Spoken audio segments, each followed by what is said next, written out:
Hello everyone, welcome to सीखने का सफ़र। और आज हम करने वाले हैं लीड कोड का 2000 क्वेश्चन, जो कि है रिवर्स प्रीफिक्स ऑफ वर्ड। तो इसमें हमें क्या करना है, हमें एक ना वर्ड दे रखा होगा और उस वर्ड में हमें वो कैरेक्टर ढूंढना है जो हमें गिवन है। अब उसकी जो फर्स्ट अकरेंस है ना, उस पर्टिकुलर पोजीशन से पहले का जो प्रीफिक्स है, उससे पहले का जो वर्ड है उसको हमें रिवर्स करना है। देखो, हमें जैसे डी मिला तो DCBA, इसको हमने रिवर्स कर दिया ABCD को, तो ये कुछ ऐसा बन गया। और पीछे वाला वर्ड एज इट इज़ रखना है। अब अगर आपको कुछ ना मिले तो जो वर्ड है वो एज इट इज़ आना चाहिए। तो इसको हम करने क्या वाले हैं, सबसे पहले ना हम एक स्टैक बना लेंगे, ठीक है, और एक स्ट्रिंग बिल्डर बना लेंगे। हम क्या करेंगे, जब तक हमारा यहाँ तक नहीं आ जाता, हमारे करेक्टर इसके बराबर नहीं आ जाता, हम चेक करेंगे। सबसे पहले ए को चेक किया, नहीं है, पुश करो। पहले ए को पुश करो, फिर बी को पुश करो, तब तक पुश करते रहो जब तक डी ना मिल जाए। सी को पुश करो, डी को पुश करो। अब हमने देखा कि भाई डी तो बराबर मिल गया। अब जैसे डी बराबर मिल गया ना, वहाँ पे इसकी जो इंडेक्स की वैल्यू है ये क्या होगी, 0 1 2 3 4। इसकी यहाँ पे 3 होगी क्योंकि 0 से स्टार्ट होगा ना, 1 2 3।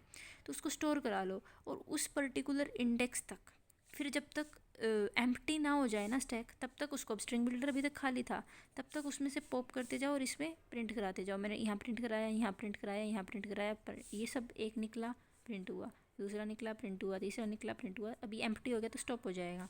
और उसके बाद हम क्या करेंगे, स्ट्रिंग बिल्डर में हम बाद में अपेंड कर सकते हैं। तो हमारा बाकी का जो बचा हुआ है, अब हमने इसकी इंडेक्स की वैल्यू क्यों स्टोर कराई थी, ताकि इससे पीछे वाला, अब हम कभी कभी सबस्ट्रिंग होती है ना, तो सबस्ट्रिंग हम कैसे निकालते हैं, अगर हम उसका स्टार्टिंग वाला इंडेक्स लिख दें, अगर यहाँ पे 3 लिखते हैं, उसके पीछे वाले जितने भी उसमें वर्ड होंगे वो सारे उसके पीछे अपेंड हो जाएंगे। तो हम इसके अंदर की सबस्ट्रिंग इससे बाद वाले डी के बाद वाले इंडेक्स से प्रिंट कराएंगे, तो हमारा यहाँ पे EFD एज इट इज़ आ जाएगा। बट अब ये हमारा स्ट्रिंग बिल्डर, और हमें क्या बनाना है, स्ट्रिंग। तो हम क्या कर देंगे, SB.toString में इसको रिटर्न करा देंगे। तो समझ गए हो गया आप लोग शायद हमने क्या किया।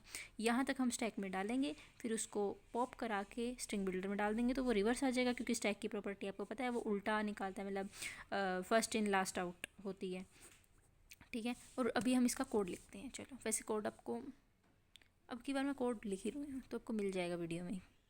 स्टार्ट करते हैं। सबसे पहले मैंने क्या था, बोला था कि हम स्टैक बनाएंगे। स्टैक बनाया हमने, इंटीजर स्टोर कराना है, ओ सॉरी, हमें क्या स्टोर कराना है, कैरेक्टर।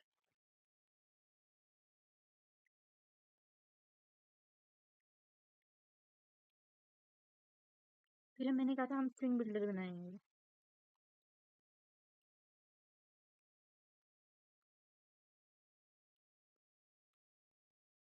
हमने स्ट्रिंग बिल्डर भी बना दिया। अब हम क्या करने वाले हैं, इंडेक्स को -1 ले लेंगे। अब उसका रीजन भी बताती हूँ मैं क्यों लेंगे हम इंडेक्स को -1। क्योंकि जो हमने ये वाला केस देखा था ना इधर, कि अगर हमारा कैरेक्टर उसमें है ही नहीं तो हम एज इट इज स्ट्रिंग वो कर देंगे, रिटर्न कर देंगे। तो उसके अंदर हमें, मतलब इंडेक्स 0 तो पॉसिबल है, लेकिन -1 तो पॉसिबल ही नहीं है। और वो तभी इंडेक्स की कोई वैल्यू नहीं आएगी जब हमारा कोई वैल्यू इक्वल होगा ही नहीं, क्योंकि हम इंडेक्स में वैल्यू तभी स्टोर करा रहे हैं जब हमें वो कैरेक्टर वर्ड में मिल जाता है। अगर उसमें कुछ स्टोर हुआ ही नहीं तो इसका मतलब उसके अंदर वो एग्जिस्ट ही नहीं करता, और उसमें एग्जिस्ट ही नहीं करता तो तभी हमारा जो आंसर है वो एग्जैक्ट वर्ड आएगा। फिर हम फोर लूप लगाने वाले हैं, int I is equal to 0 से I less than word dot length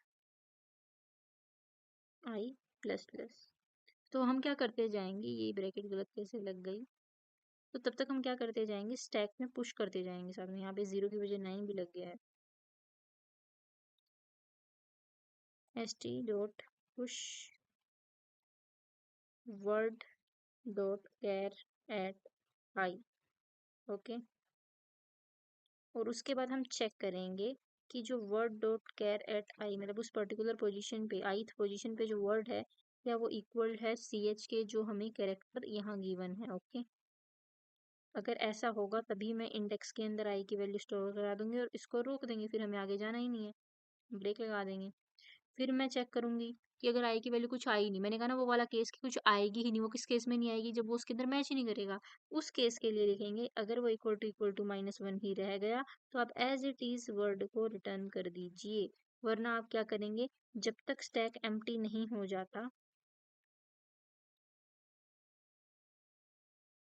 तब तक SB डॉट अपेंड क्या करते जाएंगे हम, जो भी हमारा स्टैक जो है पॉप करेगा, ST डॉट पॉप, उससे बाहर निकालेंगे। और पॉप का मतलब होता है बाहर निकालना, और पुश का मतलब होता है स्टैक के अंदर डालना। फिर बाकी हम क्या करेंगे, स्ट्रिंग बिल्डर में अब हमारे सिर्फ रिवर्स होके ऐड हुआ है, अब पीछे वाला स्ट्रिंग भी हमें अपेंड करना है उसके अंदर। अपेंड क्या करेंगे, सब स्ट्रिंग वर्ड में से IDX+1, क्योंकि IDX तक तो हम उसमें डाल चुके हैं। फिर हम रिटर्न करा देंगे SV.to, हाँ टू स्ट्रिंग, स्ट्रिंग में कन्वर्ट करेंगे, बस सिंपल। जब मैं इसको रन करती हूँ